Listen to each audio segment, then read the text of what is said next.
I'll now hand over to Meri Fatin to chair our first panel discussion for the day on local innovators.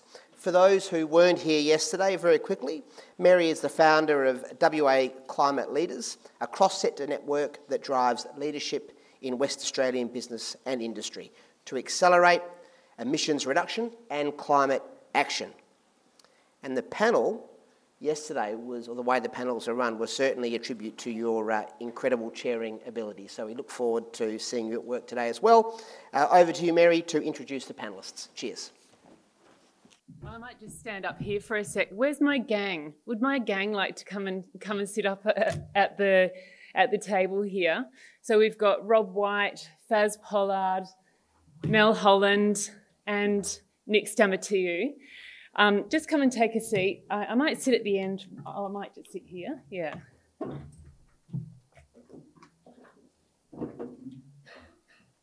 Just before we begin, I just want to acknowledge the impact of the last three presentations. Just so inspiring to hear from Duncan McFarlane and Huia Adkins, and actually also from Liam, who I should give you this feedback, Liam, that in all of the conversations that I've had with people over the in the preparation, always say that DPIRD is their favourite government department. Unprompted by me. So there's a lot of linkage between what we've just heard this morning and the local innovators on our panel this morning, which is really, it's just going to be very exciting to hear from them. But please bear with me while I make the proper introductions. So sitting next to me is Mel Holland, who is the co-founder of Rocky Ridge Brewing.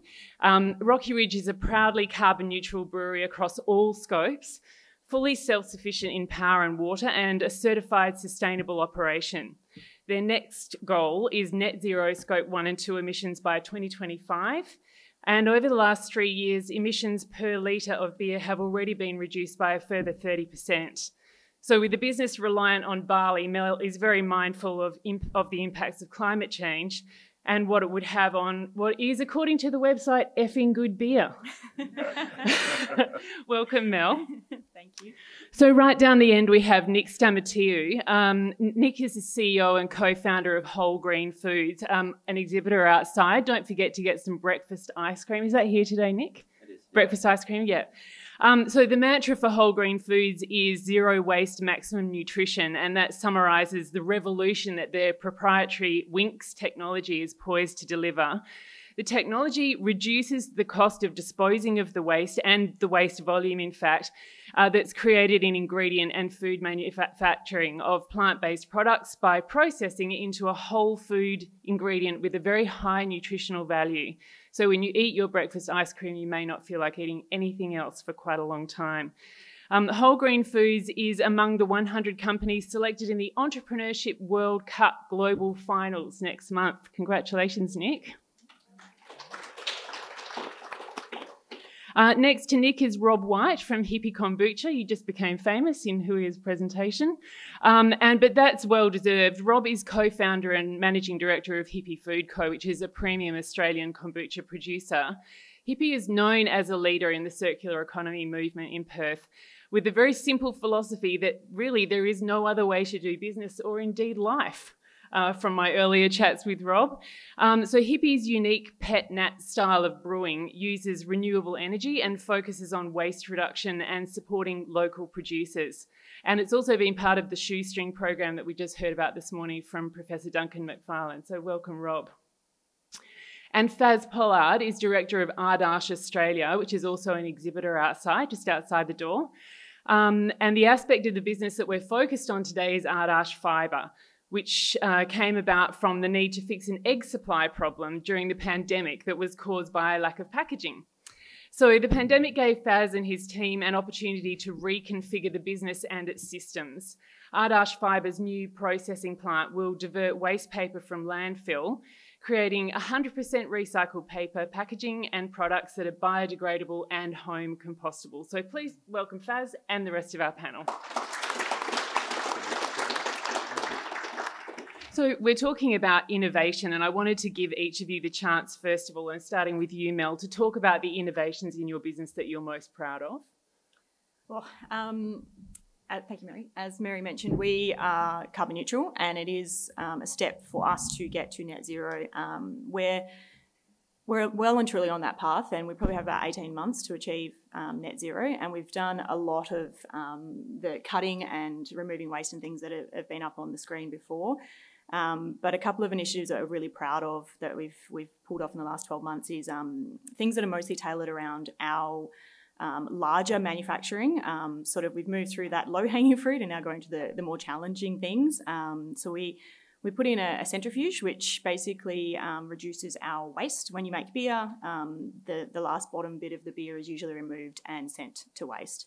The centrifuge pretty much is a big spaceship-looking thing that circulates the beer really quickly, which means we can transfer the whole batch. So we end up with about 15 to 20% more beer out of the same volume of tanks. So it increases our production volume, it reduces our waste, and we actually make more money because we've got more product. So things like that are obviously a piece of infrastructure that we've put in to help reduce our footprint, but also help grow our business, which has been a lifesaver over summer because we're pretty short on some products. So having that extra capacity was great. And the other thing that we're really, really excited about, which is not yet commissioned, but it's sitting at the brewery waiting to be put in, because we're fully off-grid, the only thing that we buy in is LPG and CO2 to carbonate the beverages. So we put in a CO2 recapture plant, which is the first at a microbrewery scale in Australia. Again, it's a rather large piece of infrastructure, but it's something we've been saving up for a long time. So it pretty much captures the CO2 that's blown off in ferment, hard plums that into a big tank basically, and then pumps that back into our beer, which makes your beer fizzy. So we remove the need to buy CO2. Believe it or not, there's a CO2 shortage in Australia at the moment, which sounds dumb, but it means that we have a supply of CO2 and we're removing about 2,000 tonnes of CO2 that's normally blown off every year. So that's super, super exciting. And the third piece of innovation that we've put in this last 12 months is a biodigester, which also uses waste. We're on a functioning dairy, so a lot of our waste goes to our cattle. They really like spent grain. It's delicious for them. But we use a little bit of that with some cow manure and some of the solid waste that comes out of the brewery, the trub and the kind of hops at the bottom of the brew. And we put that in our biodigester, which creates methane. So the methane will replace our purchased LPG, which runs our boilers. So that will make us completely self-sufficient for all of our fuels, all our water, all our gas, all of our power. Everything comes from our property, which is super exciting. But that's obviously innovations that are internal. We now need to start attacking our supply chain.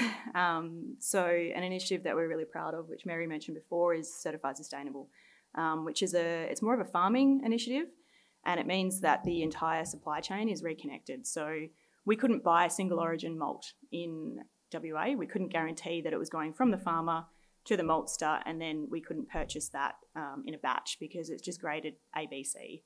So what we did was, after years of me pestering growers, pestering Joe Whyte, pestering everyone who'll listen, John Berry had to put up with me for a very long time, was we reconnected that supply chain and are working with local farmers out in the wheat belt and mostly in Wagen to commission an entire batch of barley, get it malted at Joe Whyte carbon neutrally, and then get it shipped to us in whole batch. So we're buying 60 tonnes at a time, but that removes 200 tonnes of malt from our supply chain, and it's all done carbon neutral. So it's kind of the first big scale regeneratively grown malt process that will be able to trace the whole supply chain through brewing, which is really exciting. So we're hoping to roll that out with a lot of other breweries, because obviously 60 tonnes is a big batch. If we can share it across other breweries in the southwest and prove that it's, one, it's delicious, and two, that it works, it'll mean that we'll save about a third of our emissions straight off the bat.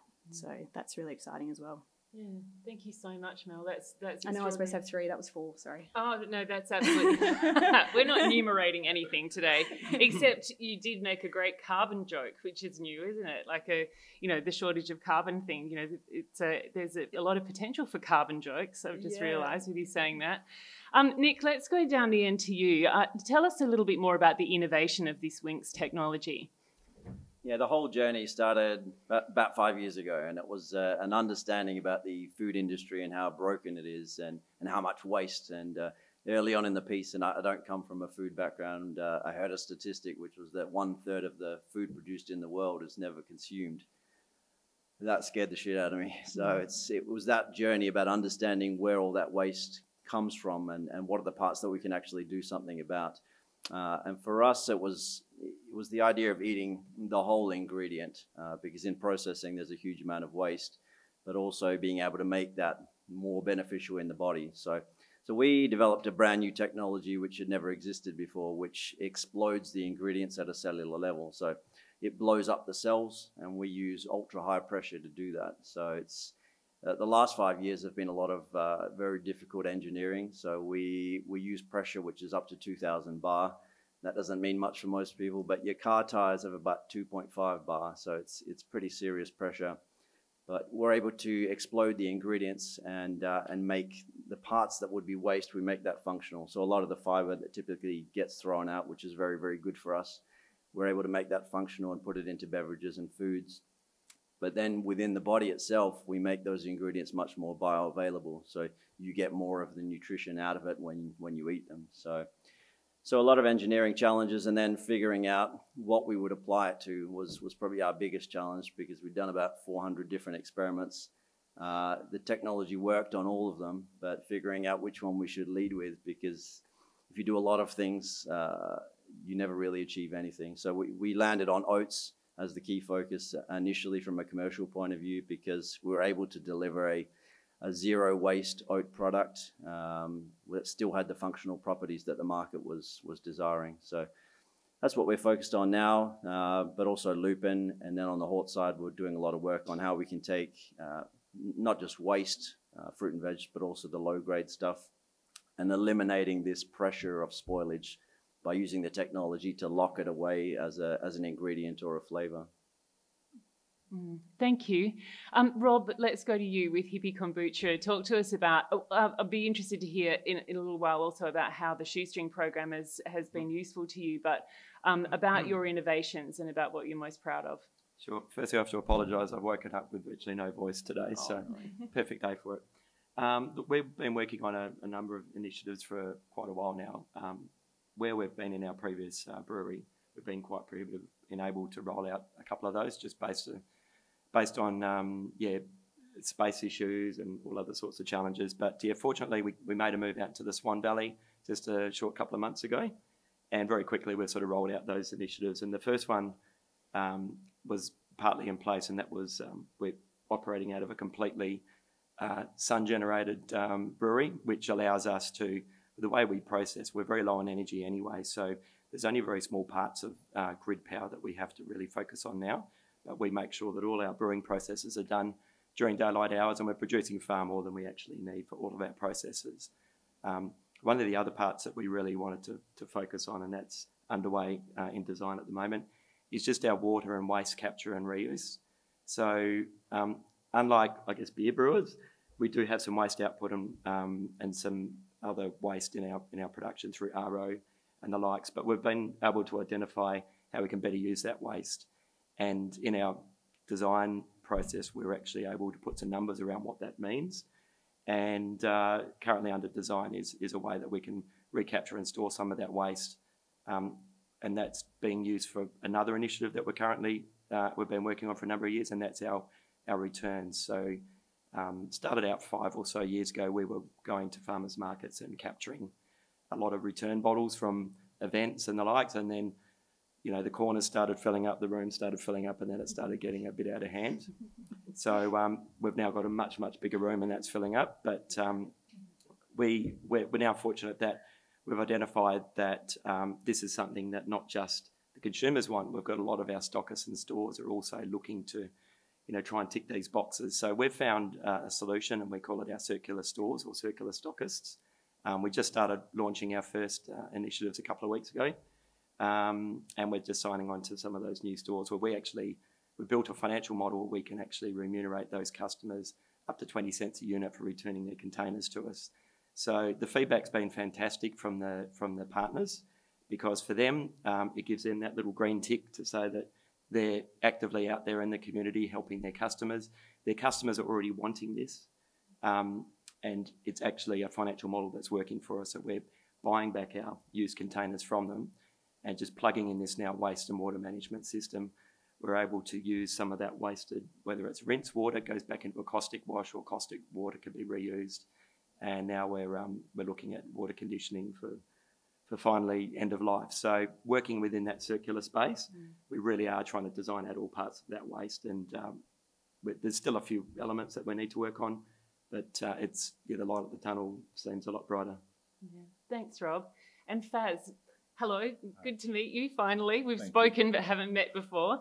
Faz, you have stepped up to a challenge at the beginning of the pandemic. Tell us about your thinking around that and the innovation that then happened. Sure. I'd like to first of all thank Phil May and the Department of Primary Industries for giving us this opportunity. During the pandemic, when everyone was trying to hunt PPE, we worked with the Chief Scientist, Professor Peter Klinkin, and a few others, and we made the first batch of face shields in WA. We then set out to automate that, because that's, as a company, ideally we're manufacturers and automation group of small engineers, and that's what we like to do. So we ended up fully automating that process. There's some videos of it on LinkedIn. From that, we got a phone call quite early on. People wanted egg cartons and wondering if we could make plastic egg cartons. And it kind of was puzzling that people would want to go away from something that's biodegradable to plastic. But that's when we realized no one actually does paper packaging or pulp paper packaging in Australia. There's one company all the way over in the East Coast, but they couldn't deliver. And the technology they use is the older wet type of pulp molding. We're doing something totally different. And my team of engineers that are here and that have been here, they have come up with certain solutions using 3D printing for the molds. And we're also looking at how to dry that without using energy or using natural energy, because we live in a hot climate.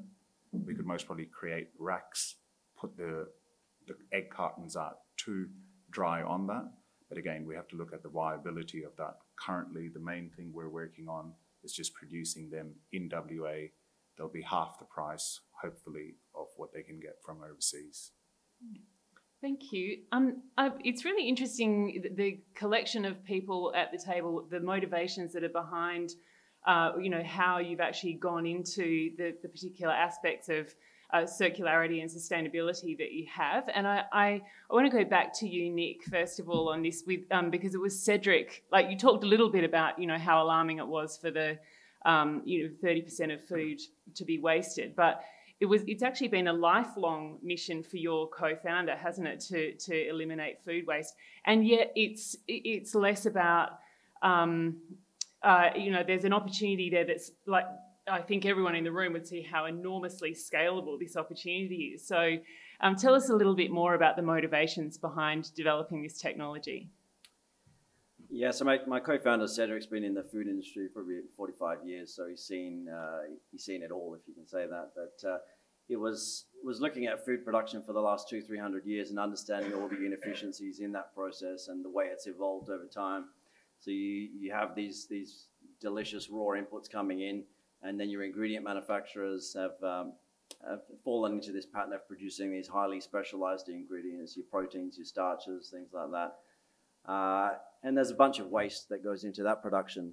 And then they pass it on to the food manufacturers, who take all those things and recombine them back together again to make the foods that we like to eat. And again, a huge amount of waste there as well. So the motivation for Whole was that maybe we don't have to do that. Maybe we can just produce a whole food ingredient that still has the functionality that your food manufacturers need, but without all of that waste. So it's quite disruptive, but I think in terms of timing in the market, it's really hitting a lot of notes, especially with the ESG pressures in the market at the moment. And I think I was a bit naive coming into the food industry, thinking that food manufacturers were driven by nutrition. They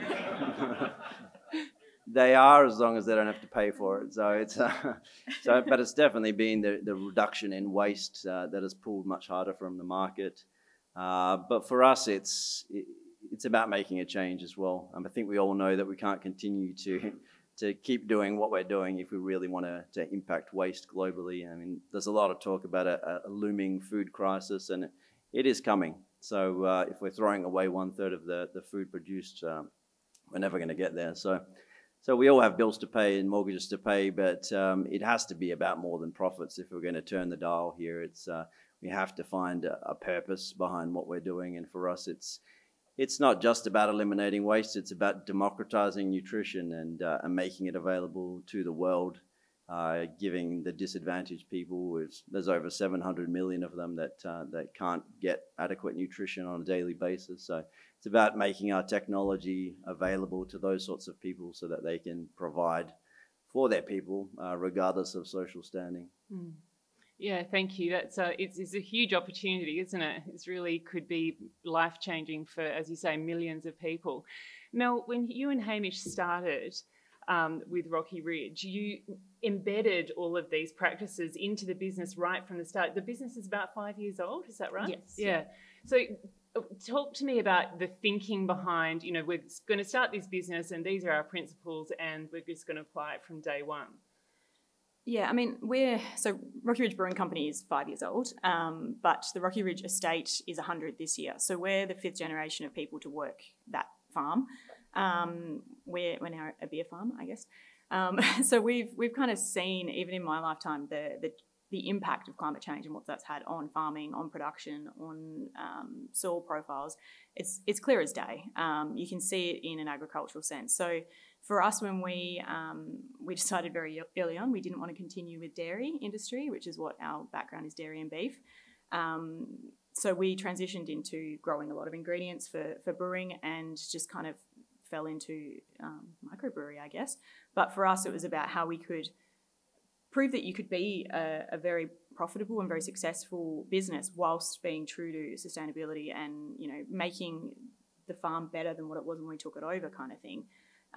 So I guess we're a good example of that, of how you can be sustainable, you can do it from the get-go without any money, and you can be true to your values whilst making an extremely good product. I mean, last year we took out the Telstra Best of Business Sustainability Award, and at the same time we took out Champion Beer and Champion Large Brewery at the WA Awards. So it was quality as well as sustainability, and we did all that on a very, very minute budget. So if you are passionate about it, it becomes part of your thinking, and it's just a stepped approach to every decision in the business. There's another layer of, is it right for our people? Is it right for the environment? If it's not, we don't do it. And a lot of the implementation for us comes down to a return on investment. Some of the equipment that I spoke about earlier, they've obviously got a very big return on investment. So, it's factoring it into cash flow and how you can do it, whereas there's other decisions that just are easy because they're quick turnaround, you're actually going to make more money, the return on investment is quite short, and it's just something that you should do because it's right. Yeah. Well, that leads me to you, Rob, because that's very much your mindset, and I know that you've taken some leadership from Mel and Rocky Ridge Brewing, haven't you? Oh, God. We make beer. We're not saving the world. Tell us a little bit more about that and what it's meant to you to see someone sort of go ahead of you and sort of, really lead the way with similar principles to your own. Yeah, I guess so we're a kombucha brewer, so we're also a member of the WA Brewers Association. We're the only kombucha non-alcoholic. We're the kind of the weird kid in the corner at the conferences. Yeah. But, after that conference, I heard Mel speak on sustainability and your carbon program. So since that we had, I think, an hour or so chat, and just there was no real agenda from my perspective. I just wanted to ask Mel how she got to that, and she was very sort of open in sort of telling her story, and it was a very organic sort of story. So that really kind of resonated with the way we operate as well. It kind of led us on our own path to sort of pursue some things that we wanted to try. Yeah, and but you feel very much and I mean I said this in the introduction, but I know that you feel very much that you're really living your values both professionally and personally through Hippie Kombucha. Yeah, look, we live a pretty simple lifestyle at home. I mean, we don't live out of a tent or anything, but it's just basic practices. It probably started for me about 10 years ago when we sort of made the decision to put our son into a Steiner school, and then very quickly, if you've got anyone who you're aware of the sort of the Steiner Waldorf education, you're really focused on the earth and nurturing, and it just kind of probably resonated so well. It brought out my wife Kylie. She was in nursing. She's a natural nurturer and carer, and it just sort of, as we were in business, I thought, well, these are really good qualities to take from the family into your business. And as your business sort of grows, it just made common sense for us to do things gently and softly rather than aggressive. We've never been the company that was trying to be the first to market. In fact, someone told me the other day we're the slowest bird that got the worm, you know. But we've had a few wins recently. But we do believe that doing things the right way will eventually get you there. And that's sort of been our philosophy that we've sort of taken from our life into our business. And it's sort of rolled out, you know, even around the people that we're bringing in now. We're getting approaches from people that want to join us. We've got more volunteers and paid staff at the moment, which is fantastic. Highly recommend it. But it's just, we've got such a great little ecosystem. And then when we see other businesses, some of the challenges that they have around staffing and, you know, production, to me, I think if you just step back and look at things a bit differently, they're actually quite fixable. Mm. So while we're talking to you, tell us a little bit more about the need that you took into the shoestring program and how you've managed to find a resolution. It was a process thing. So we identified 3 issues. It was a fantastic program, highly recommend it. And thanks to DPIRD for really giving us the opportunity. We went in with a lot of potential things that we identified within the business that we like to look at. But what came out really clearly from our team when we went through the process was that there was just one part of our brewing process that is very organic, and being an organic business, unlike a beer process where you're basically looking at a target SG or the likes. We're a kombucha company. We can have a warm afternoon or something like that, and then in 4 hours we can crash our batch and lose 1,000 litres. So that and we did have that happen a few times, even during the shoestring program. But what we took away from it was that for the first time we found a solution that we designed that's quite unique to us and allowed us not only to sort of catch those critical points within our business, but also learn more about what's going on in our tanks. And there is nothing off the shelf that I've seen that actually cuts in on so many different angles and gives you the data, but also gives you the education of what you're doing. And so when you are sort of playing around with your R&D batches, you kind of get another, almost like a 4th dimensional insight to what's going on. So yeah, we've started with a really probably quite a simple process for shoestring. I'm sure they've done far more involved projects, but ours is really just on a 10-minute basis, just capturing pH and bricks. And they're 2 of the 3 critical things we're looking at.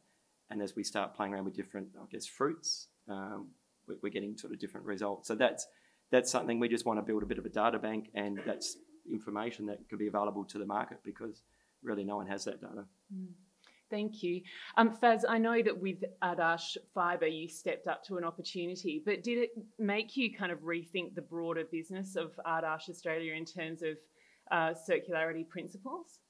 You know, circularity principles, I think Hugh or someone mentioned it, comes from lean.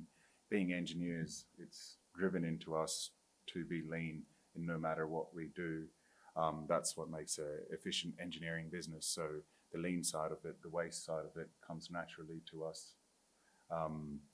The only thing else I'd like to say in that, it was quite unsettling to learn or discover that all that waste paper we put in our yellow bins basically just gets packed up and shipped in a container halfway across the world. And then we buy that waste back in things like egg cartons, throw-up bowls, urine bottles. Those are all other countries' waste we pay a premium for. Yeah, that's got to end, doesn't it? It just doesn't sound right. Yeah, it really doesn't. While I'm talking to you though, Faz, I know that we were previously talking about, you know, some of the blocks to innovation, and you talked to me about the procurement process and how important that is. See, most innovators and engineers and entrepreneurs need orders. People like DPIRD and Jitsi try their best to help collaborate. The wider West Australian sort of public, but the main thing I think we need the leaders or the politicians to govern people like Department of Health is to encourage procurement, because we buy $4 billion worth of items in the health system. How much of that is local? And what have we learned from the pandemic? Have we learned that? What are we doing for it? Because once you have an order, you can work everything else out. There's no point. You can create a process. If you don't have an order, you have a white elephant. Yeah. Well, let's talk a little bit more about whether there are other, I guess everyone's experience is different, but blocks to innovation. Nick, does something spring to mind to you straight away that sort of challenges that have presented themselves that, where somebody needed to get out of the way for this innovation to occur? I think innovation it's really hard. I'm thinking back over the last 5 years, and we've blown up our machine more times than I can remember. So so you've got to have that resilient mindset and be willing to walk through walls every day. So I think people, the innovators themselves can get in the way of themselves sometimes, but I think it's also about understanding what is the value of your innovation, who's going to buy it, because the saddest thing is to spend 5 years and then realize no one wants to buy it. So it's really about understanding what the problem is. Is it a real problem that needs to be solved, and are people willing to pay for it? So it's often something that inventors forget, and that's the difference between invention and innovation. Innovation is a business, so and then there's plenty of support out there. It's definitely increasing in the food and ag space. But I think you can't wait for government. There's plenty of government support, but as an innovator, you've just got to charge ahead, and the support will come up behind you. So. Can I ask you also, I think one of the innovations that perhaps we haven't really emphasised properly is that there's a lot of development around alternative proteins, but not so much in this area that you're working on. Did you sort of target this area because of that as well? Yeah, we don't neglect protein. We just don't think it should be the entire focus, because for all the talk about protein, there's not many people that are protein deficient. Most people are deficient in fibre. So that was the idea of eating whole ingredients. You'd get everything. So you get the protein, but also the fibre. And if you take oat milk as an example, I mean, most of the oat milk you buy in stores has all the fibre filtered out of it, purely for cosmetics reasons. If they were to leave it, it would sediment down to the bottom, and it doesn't look nice. So that's acceptable in juices, but not in plant-based milks. So for us, it was quite important to get all the health benefits out of the ingredients and to maximize that bioavailability in the body. And the protein side, the extraction and isolation of proteins is a very dirty industry. So we didn't want to be contributing to more waste and more chemical usage and water waste. So it was about having an environmentally friendly process that could minimize that as well. Thank you. Mel, things that have stood in the way of your innovation? Obviously, making alcohol, we're pretty regulated by a lot of government bodies, as we should be. So there's certain things you can and can't do, obviously, with making beer or wine or anything alcoholic. But for us, we sort of went back to pilot testing a lot of things. So you're still complying with that legislation, but you're pulling a minute amount out to pilot test what you can do as a alternate solution to the kind of industry standard, I guess. But Rob kind of hinted at his, R&D batches. We're batshit crazy at Rocky Ridge. We don't really do R&D batches. We just go whole hog. So we've started just doing, I think last year we made 85 different types of beer. So that's a new recipe every single time, plus all of our core range stuff. So we now kind of just go all in and trial stuff big batch, because it's the only way you're going to prove it works. You're going to prove it's scalable. So I can see Keith smiling at me in the background. So I think it's something that we just kind of push and prove it works. And if it doesn't work, we fix it and go with something different. So for us, I think you've got to kind of push those boundaries. And we've had lots of failures. We've had lots of things that we've had to do two or three times to fix and to try and have a different avenue that could be better. But it's just part of what actually makes what you're doing fun. You're inventing along the way. Brewing's a very old business, but it hasn't actually changed that much. So a lot of the technology that we're implementing and the innovation we're using, again, it's stuff that's proven, but in other industries. So it's how we can kind of morph and shift them from what might be, huge biodigesters in mining sort of realm, and scale that down to a SME kind of scale. So for us, it's just, that pilot testing. If it works on a small scale, then we go whole hog. Yeah. And are you having fun with innovation in the same way, Rob? Because really the question was, if there's anything standing in your way, do you respond to anything that Mel's Yeah, brought up here? We tend to go a different way if that happens. Yeah. It's easier. But the challenge that we've sort of found, and probably everyone's found, so I'm certainly not alone with this, is during COVID, pretty much all the boats stopped coming in for some reason, and we couldn't get supply of bottles. We had containers sitting out the back of Singapore and the likes. However, but it's sort of, for us, it really concreted that what we were doing was the right thing.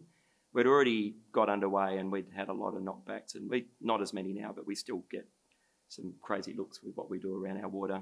Our bottle recapture, and why do we do it? It's crazy, it's amateur. Like, why are we taking in so many containers from our stockists and events? And we just simply stick by the idea that it's the right thing to do.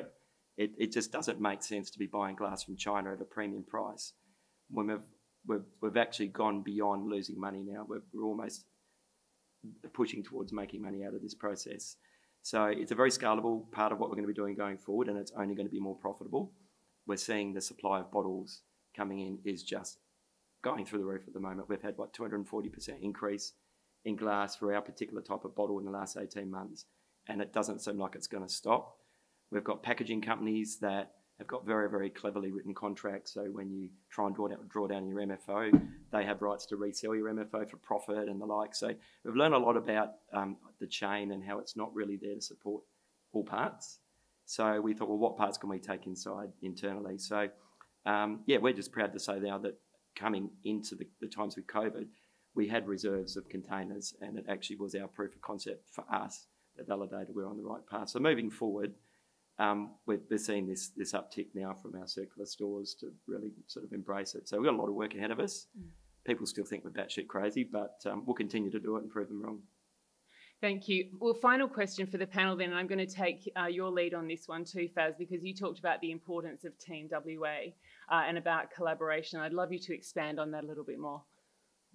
I'm quoting the chief scientist when I say Team WA, so credits go. And Mark McGowan. And Mark McGowan, possibly, yeah. But it is our chief scientist that I think coined the term, and I feel we all live in a state, we're one of the most isolated places in the world. If we all, like the previous speakers said, collaborate, there's a lot of things we can do here, a lot of innovation that's happening in WA. You just need the opportunities. You can never come to version 2, you have to start with version 1.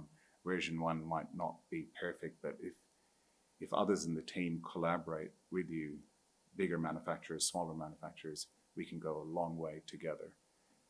And that's how I feel. I feel we're in a land of opportunity. We have all the resources in the world. We just need to take it further. Thank you. Rob, can I ask you what collaboration in the context of Hippie Kombucha has meant? Have you already got good collaborations? I know that you work with local producers, don't you? Yeah, we do. So we've got our producers, so always looking to WA for producers. In fact, we've got some product for you to try a bit later today, which is a success story. It was a hookup through Nikki through DPIRD, put us in touch with a producer down in Albany, and that's now become one of our best-selling products. So we're always looking to find the smaller, I guess, producers that are just trying to find connections. We're not going to the market and mass buying a solution. But I guess on a more micro level, what we've sort of found, or community level, we've found collaboration with other businesses. During COVID again, we saw challenges around getting access to a lot of our stockists in our stores. So it was something that was felt with 3 or 4 sort of similar businesses, and we quickly came together with some concepts. And anyway, 2 years later, it's a different iteration, but we're working with about 5 companies now. A beer producer and a cider producer is one of them. And what we do is we're sort of looking at standardising some of our packaging. We're using availability of cold chain delivery trucks where there's a shortage. We're just utilising those assets better. And now we're even in discussions, and we've got one producer that's doing it. We're actually co-sharing a sales rep now a couple of days a week each. So just where there's skills and resources available, it just makes sense to use them better. And that's what we've found, I guess, in our discovery process, is that there's a lot of trucks that sit around 2 days a week or 3 days a week that could be used. So it's been interesting being in the Valley, because there's a lot of people very open to talking to you about doing similar. So yeah, amazing. Nick, what has collaboration been like for developing your technology up until this point? Have you had the capacity to do that, or is that collaboration still ahead? No, it's critical to us to collaborate, and we do it with a bunch of different groups. So food manufacturers, working with them on designing new products, and especially the plant-based products coming to the market at the moment, with ingredient manufacturers on new ingredients, zero waste ingredients that we can push out. And then at a grower level, we've got really good collaboration with growers, and most of the time we don't have all the answers. These are things that we've never tried the technology on before. So not everything works, but I think collaboration works best when people are willing to come on the journey with us. We've had a lot of growers that are very happy to push their waste towards us, but they're not so keen on taking it all the way through and figuring out what's the product at the end of the day. So I think that's an important message, is that if you're going to try innovation, you've got to be prepared to come on the journey. And often it's not about money. We're quite happy to work with growers to experiment and explore, but we don't have all the answers either. So there needs to be a willingness to change and adapt. And sometimes with growers, we're talking about producing something which is they're selling it to someone which wouldn't be their normal customer, but there needs to be that appetite to change. And we're willing to go on that journey, and we have the technology that can enable that. Thank you. Mel, I'm going to give you the final word on collaboration. It's fun. Brewing naturally is a very collaborative industry. We've collaborated with other brewers, we've collaborated with producers, different suppliers. One of our very, very first collaborations we did was with the Donnybrook fruit pick packers, and we purchased all their waste fruit that's either too big or too small. And it was kind of a running joke because when we first started, all our beers were really alcoholic. So we came up with this beer that we wanted to showcase their fruit, and it turned out a mid-strength, so we called it our holy shit, it's a mid-range. So we still have that, and that's kind of like the longest collaboration we do, is to use all their waste fruit. But it's really good because now all the fruit picking staff are drinking our beers when they're finished the day. So it's always going to be that win-win for everybody. But it's something that you just bounce ideas off each other, and especially for us being regional, we are part of the South West Brewers Alliance, which has been an amazing initiative where all the brewers in South West have got together. We share issues with tourism and freight and sustainability, and we have different working groups, and that's just been a phenomenal initiative that a lot of people are really stepping up to help each other. And that's what it's about, is just we've all got the same issues, we're all going through the same problem. We're not competitors because we're, rising tides, rising ship kind of mentality. And I think it really just proves that collaborating is fun, and that's your network of people to rely on. Yeah. Wow, what an impressive lineup of people we've had here this morning. Please congratulate Nick Stamatiou, Rob Whyte, Faz Pollard and Mel Holland.